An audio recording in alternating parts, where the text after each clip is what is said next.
importance going on, but we think week 3 of our Lawless Britain campaign is quite important too. I definitely think that we've caught the mood of the country with this campaign. All sorts of arguments over statistics, but what is beyond doubt is that there is a very strong and growing perception in the country that something is wrong all the way through, from policing on the streets right through the courts and all the way to the prison system.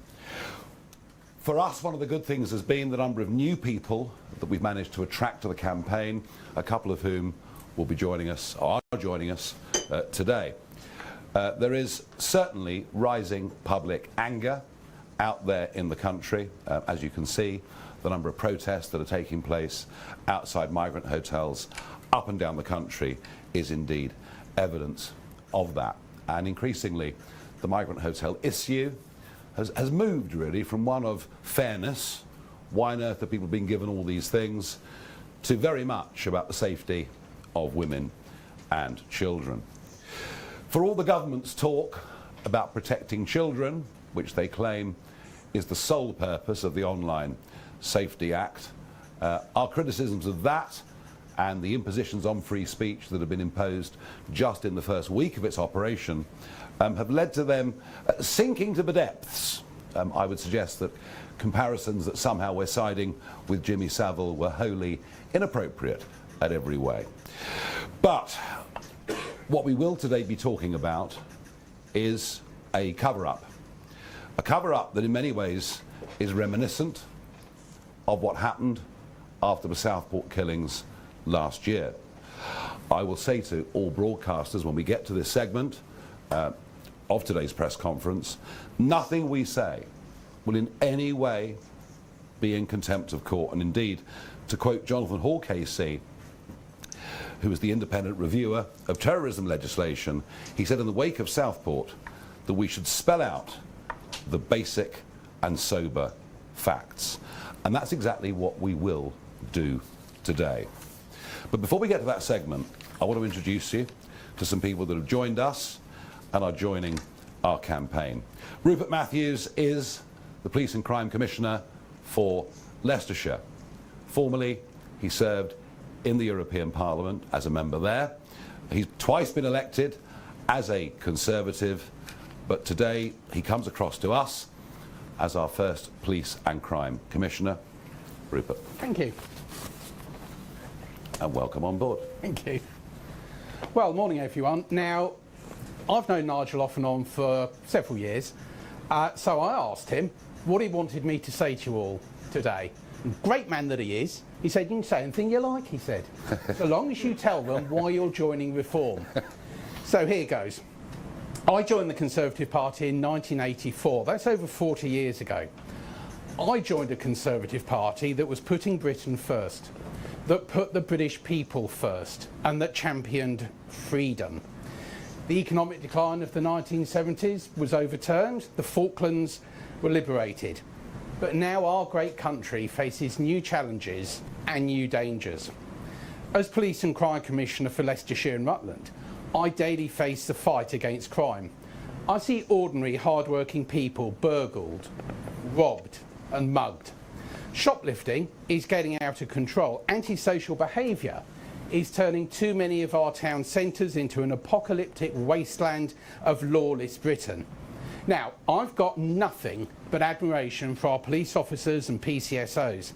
They're doing a fantastic job, but they're fighting crime with one hand tied behind their back. The courts impose sentences that too often are derisory.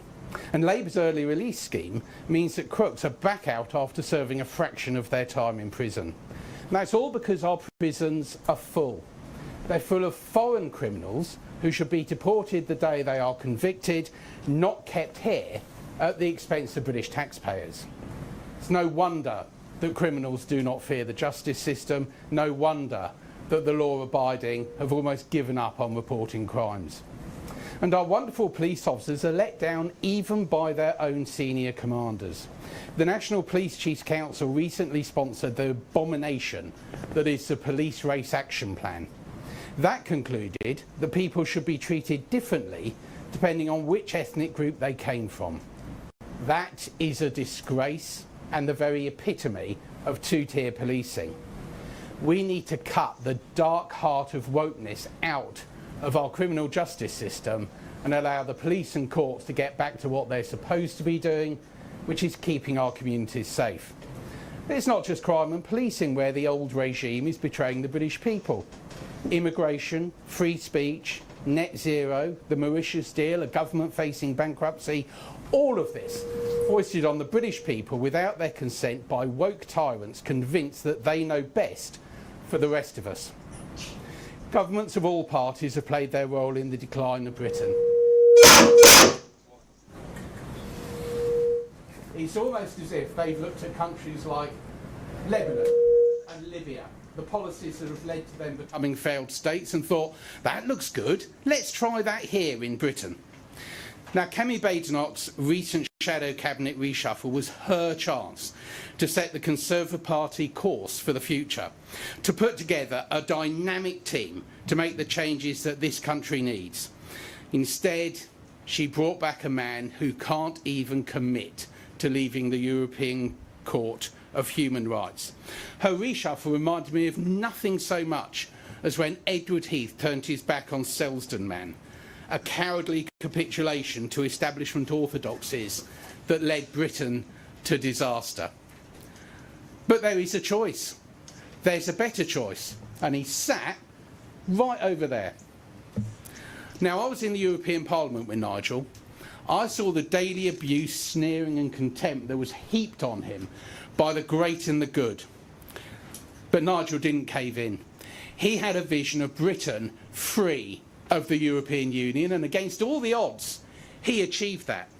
Today, he has a clear vision of Britain free of the tired, old regime, and he has got the courage to deliver that vision. The self-serving, self-entitled liberal elite who have let our country down time after time after time are now on notice. Their day is almost done.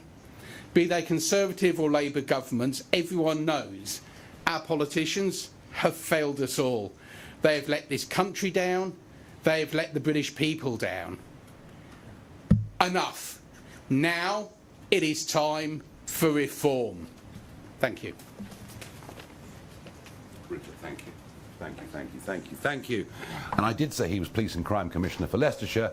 I forgot Rutland. My apologies to Rutland, who often feel left out. Now, I'm now going to introduce you to Vanessa Frake, former Governor of HMP Wormwood Scrubs, Sunday Times best-selling author. But actually, I'm not going to do the introduction. Colin Sutton will do the introduction. Colin was with us last week and announced he was setting up a task force, a law and order task force, and I'll let him do the introduction. Thank you, Nigel. Thank you. Good morning again. 7 short days since I was last here and introduced. I've been astounded by the breadth and depth of support that I've had coming from quite unexpected sources, and it just shows me how much there is behind this party, behind this movement, really. It comes today for me to introduce the first of the task force members. Many of those messages of support I've had are from people, good people, who want to help, and I'm sure that some of those will be being brought on board in the coming days and weeks. But the first of those is sitting here to my left. Now, when we govern, and we will, we'll fix the police. We will. But that will be in vain if we don't fix the rest of the criminal justice system. And another important strand of that system is prisons. Prisons have had, you know, like everything else, 14 years of underinvestment. We don't have enough prison space now. What's the Labour answer to it?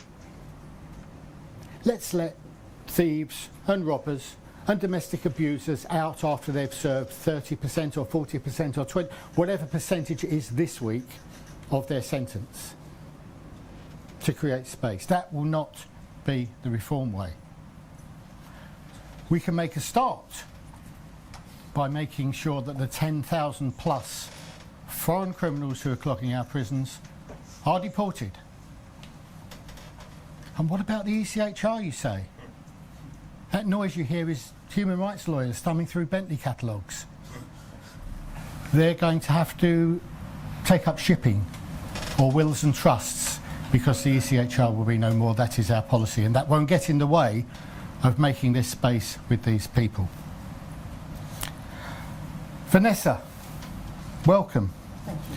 Vanessa was 27 years in the prison service, retired as a governor, Yes.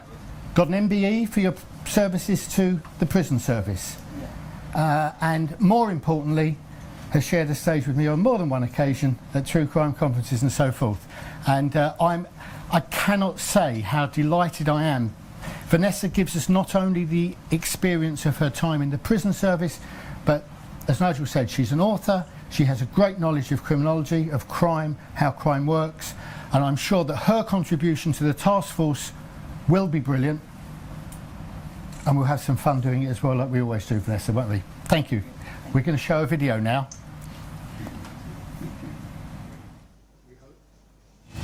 My name's Vanessa Frake. I am a former prison governor and author. I started my career in the prison service in 1986 as an officer and worked my way up to governor. I worked at various prisons around London and finished my career off in 2013 at HMP Wormwood Scrubs. For decades I managed violent offenders, gang leaders and murderers. Our prisons are at crisis point. We have reached the situation where consistently governments have bled our prisons dry.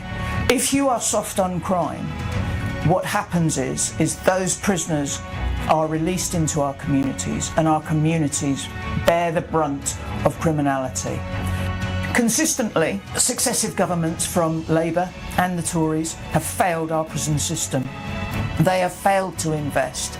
They have cut corners at every single level. They have released untold prisoners, going back to when Jack Straw was Home Secretary under Tony Blair. I'd like to see Britain that we can be proud of, and I would like to see Nigel Farage lead that campaign. Britain is lawless. Britain needs reform.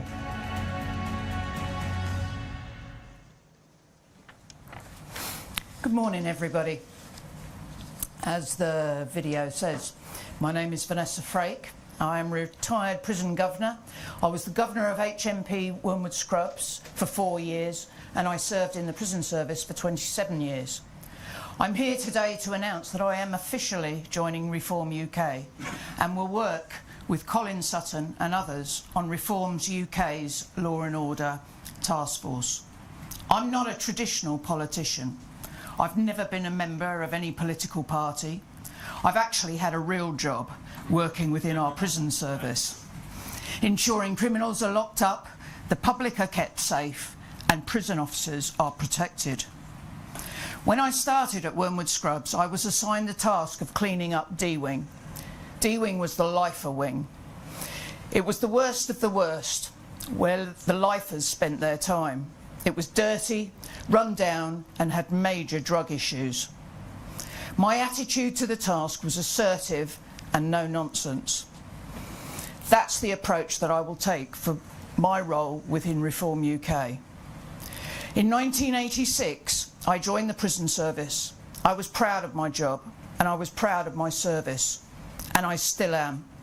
But now, seemingly, everything we hear is negative about the entire justice system. Successive governments, Conservative and Labour, have driven the prison service to its knees through lack of investment, support and an unwillingness to allow people who know what they are doing to get the job done. The public's confidence in our prison and justice system has been entirely lost. Prison escapes risen by 30% in the last year. Attacks on prison officers are at record highs. There were more than 10,500 assaults on prison staff in the last year alone. Incidents of drug fines in our prisons risen by 25%. Incidents of weapons have risen by 12%. Incidents of mobile phone fines have increased by 14%. Our prisons are in a crisis caused by Labour and the Conservatives. What have the solutions been? They've let 10,000 prisoners out of jail early. To let criminals out of jail before they even serve their full sentence is a disgrace. They have ignored the concerns of the police, probation, prison officers and the public, whose communities will bear the brunt of criminality. Establishment politicians have pretended as if Britain isn't lawless. We all know it is. We see it on a daily basis, rampant criminality on the streets, repeat offenders facing little consequences, and our towns and cities become increasingly unsafe. Successive governments have appeased prisoners such as Axel Rudakabana, the Southport killer, Hashim Abedi, the Manchester Arena bomber, allowing them the freedom to cook their own meals. Why should dangerous murderers and terrorists have this right? A right that they can then use to attack prison officers by throwing hot cooking oil over them and creating improvised blades to stab them with. It's abominable. I would like to see a government that grabs the bull by the horns, and I believe Reform UK, with Nigel Farage as Prime Minister, would be that government. He is the leader this country needs to make Britain a safer and more secure place to live. Let's back the prison service and support them. I want prison officers to be able to do their job without fear of being attacked, and for their families to know that they will get home safe every day. I want a tougher prison regime for prisoners who will never be rehabilitated. I look at the Supermax prisons in America, and I'd like to see a version of that replicated in Britain. And for the prisoners who won't serve life sentences, well, let's try and make a real effort at rehabilitation and release them back into the communities to be more useful members of society upon that release. That will be my focus on our task force. That is my background and experience, and it is only right that I look to improve the prison service and ensures it runs as I ran my prison when I was a governor. Reform UK, I believe, can help make that a reality and restore law and order to Britain. Britain is lawless, and Britain and our justice system needs reform, and I'm very much looking forward to being a part of it. Thank you. Excellent, and welcome. Well, Vanessa, thank you, and it is indeed a very, very sorry tale what is going on in our prisons. Now, I've been wondering for over a year whether the truth was being withheld from the British public. It is not, as I've stated already, in any way at all a contempt of court for the British public to know the identity of those who allegedly have committed serious crimes. I felt that in the wake of the Southport attacks, and I feel that ever more strongly today. You would have seen a story that broke in the Mail on Sunday concerning events in Warwickshire over the course of the last few days. And we're joined today by Councillor George Finch. He's the leader of Warwickshire County Council, who is going to share with us the sorry tale. George.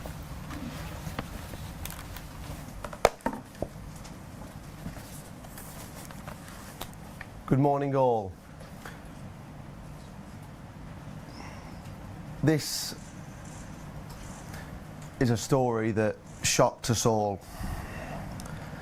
On the 26th of July, Ahmed Malakil was arrested and then charged later on the 27th of July. I was made aware of this incident on Tuesday, July 29th. I will be looking into why I wasn't informed immediately. The following day I contacted the council CEO to inform her that I wished to speak to Warwickshire Police to urge them to release the immigration status of the criminal. The thing is, I was begging for this to be released. Screaming, phoning, asking it to be released. I sent an email, afternoon, Monica, the CEO of Warwickshire County Council, After hearing the news and reading your email regarding the 12-year-old girl who was raped by an asylum seeker who lives in a HMO in Stockingford in Nuneaton, my hometown, I think transparency is needed, and the people of Nuneaton and the wider Warwickshire area have a right to know who the man is and his background. How can we work with Warwickshire Police to ask them to release the information regarding the details of this man? This is a deep-rooted issue regarding HMOs housing illegal immigrants that are affecting our communities. So I urge you to work with me as Warwickshire County Council leader to ensure Warwickshire Police can release the information to the public in the appropriate manner. I then later phoned the Police and Crime Commissioner for Warwickshire, who informed me that he was on holiday and that he doesn't know much about the case. I was sickened by those comments. Anyone can pick up a phone and speak to me, speak to the CEO, speak to the Chief Constable. And then on Saturday the 2nd of August, I was informed by the CEO of Warwick County Council that a second man, Mohammed Kabar, has been arrested and charged with kidnap, strangulation and aiding and abetting the rape of a girl under the age of 13. It was at that point that I wrote a letter to the Home Secretary Yvette Cooper and the Chief Constable of Warwickshire Police Alex Franklin Smith, in which I called for all immediate release of the immigration status of the two men. And I've urged them to work with me as leader of Warwickshire County Council, and I will be working with all the borough councils and the district councils within Warwickshire to fight against these HMOs that are being put up to house illegal immigrants, and the hotels are in Warwick District Council. And I want to say to all reform councillors and all councillors in the country that this has to stop. Our communities are at a breaking point, and that's why we need reform to change things. We're the last line of defence against the blob, the cover-ups of the councils, and we have to fight every step of the way against this blob, and this is what we're doing on Warwickshire County Council. It has to stop. A 13-year-old girl has been raped by 2 asylum seekers, and I was told that if I released this, I would be in contempt of court, and that I cannot release this due to this phrase, community cohesion. That's the problem. They're trying to cover up the minority, the people that are coming over on boats illegally, and the people of Nuneaton are hurt. They've had enough, and that's why I'm urging all council leaders from all parties to join me in campaigning to stop the housing of illegal immigrants in HMOs with Serco and the illegal immigrants in hotels. That's all I've got to say on this matter today. So thank you, and I'll pass back on to Nigel. George, thank you very much indeed, and well done for exposing the truth. Threatened, basically threatened, and told the public do not deserve to know the truth. It is absolutely disgraceful. In fact, it has shades of the same mentality at local level that led to Rotherham and the huge shock, not just we as a country, but the international community, who could not believe we'd sunk to those depths. Turning a blind eye, not telling the British public the truth. Well, when it comes to protecting children, we're not hiding behind a flawed piece of legislation. We genuinely intend to protect, in particular, women and children. And I made this point 2 weeks ago, but I'll make it again today. None of these young, unidentified males that are coming into this country should be free to roam the streets. They should be detained ahead of them being deported. And that is absolutely what we stand for as a party, and we mean it. And we'll do that to protect the British people. We have simply had enough. Okay, moving on. I have a list of questions. Let us start with Henry Zeffman.